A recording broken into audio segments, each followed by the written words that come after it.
Welcome back to a very special episode of Engine Block. We're here at the Sepang International Circuit for the A1 Grand Prix race. But I can tell you this much, A1 Grand Prix cars weren't the only ones zipping around the circuit. That's right, Sanj. We have these oldies but goodies here this weekend. And it's a great way to get your racing career off the ground with these guys. And it's also just a really cool thing to watch. Check it out.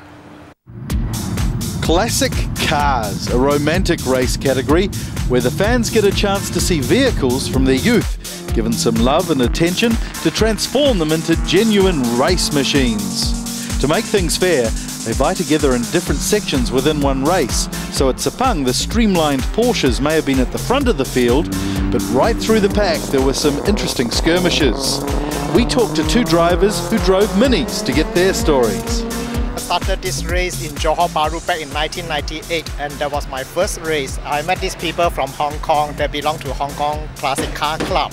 I saw a lot of dream cars, my dream cars like Ford GT, Mustang, TVR, Porsche. I look at it, oh, very interesting. So I talked to the organizer and I make myself committed to this race then.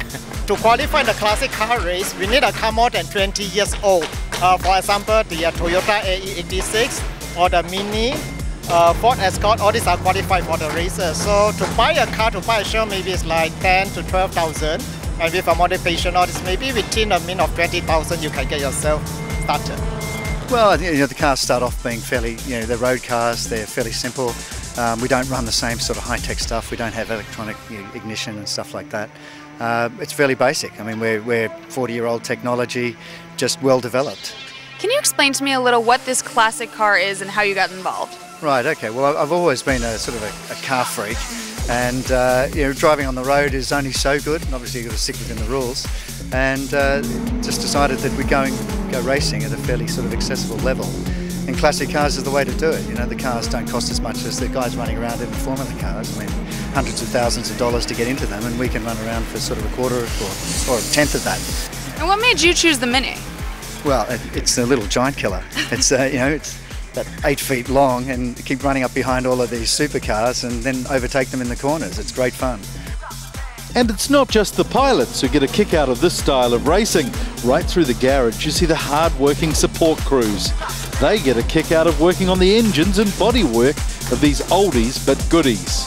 I have my faithful mechanic from Singapore who comes up here and helps me, and I mean, if there's something about a Mini that he doesn't know, then we're in trouble. It doesn't always go so well for you. Today you've had a very frustrating day. Tell us about what happened. Well, that's racing. I did quite alright for the qualifying until the control bearing give way, clink clack, it's like flying pants like that. So I don't think I can race tomorrow, unfortunately. But it's part of the racing, you've got to bear with it. So a low for Chow, but Andrew picked up the 2 trophies for the weekend with 2 good drives. Are you interested? Could you drive classic cars? Frankly, I wanted to race when I was about 16 or 17 years old. But parents always against, and financial problems, this and that, so was always in my dream here. So I got no choice, and I played with radio control for a few years. Then after that, I had got my own business, I worked for people, I had a little bit of saving. That's how I started racing. Why I joined this classic car? Because we need not to spend too much, and it's within the means. No, well, I just say come along. It's just, it's fantastic fun. You get out, we do 5 or 6, 7 races. We support all of the big races, A1 GP and the Japan GT and various others. And so you get to see the races and you get to have a great time while you're doing it. Fantastic stuff there, and who doesn't love those classic cars? And you know what, it's a great way to get started if you want to start racing. Just got to get in there, bite the bullet like this guy.